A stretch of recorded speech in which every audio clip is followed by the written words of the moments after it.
আসসালামু আলাইকুম ওরহমতুল্লাহি ওয়াবারাকাতুহু। প্রিয় বন্ধুরা, কেমন আছেন? আশা করি সকলে ভালো আছেন। আমিও আল্লাহর রহমতে ভালো আছি। বন্ধুরা, আজকে আমি নিয়ে যাচ্ছি কুতুবদিয়ার দ্বীপে কিভাবে লবণ তৈরি হয় পানি দিয়ে, সেটাই দেখানোর জন্য। কারণ আমরা দৈনন্দিন জীবনে যে রান্নার কাজে লবণ ব্যবহার করি, সেটি তৈরি হয় পানি দিয়ে।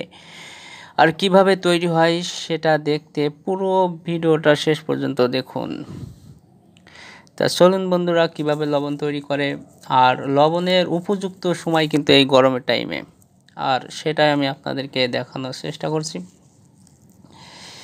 ভিডিওটি শেষ পর্যন্ত দেখবেন, তাহলে কুতুবদিয়া দ্বীপ সহ আরও অনেক কিছু দেখতে পাবেন এই ভিডিওটিতে।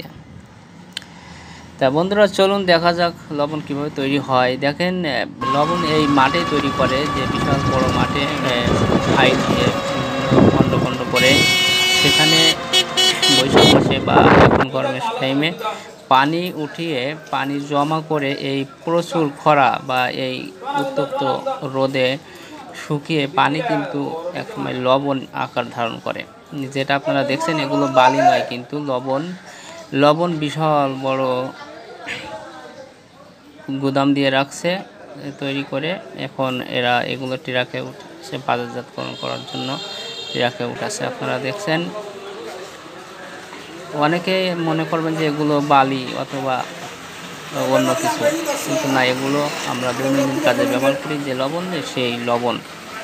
এগুলো এই সিজনে অনেক উৎপাদন করে এরা এভাবে বড় বড় গাদা দিয়ে রাখবে, এবং যখন লবণের দাম হবে ওই সময়। আসসালামু আলাইকুম ওরহমতুল্লাহি ওয়াবারাকাতুহু। প্রিয় বন্ধুরা, কেমন আছেন? আশা করি সকলে ভালো আছেন। আমিও আল্লাহর রহমতে ভালো আছি। বন্ধুরা, আজকে আমি আপনাদেরকে দেখাবো যে কুতুবদিয়া দ্বীপ।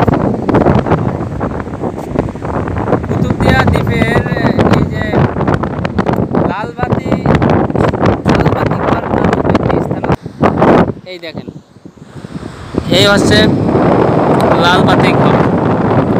এখানে সন্ধ্যার থেকে সারা রাত কিন্তু এই টাওয়ারের উপরে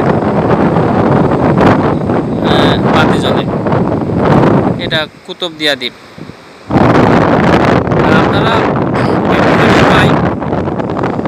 দেখে থাকেন যে সাগর থেকে বিশাল বড় বড় তিমি মাছ, ডলফিন বিভিন্নভাবে মারা গিয়ে জোয়ারে ভেসে উঠছে। এখানেও আমি আপনাদেরকে একটি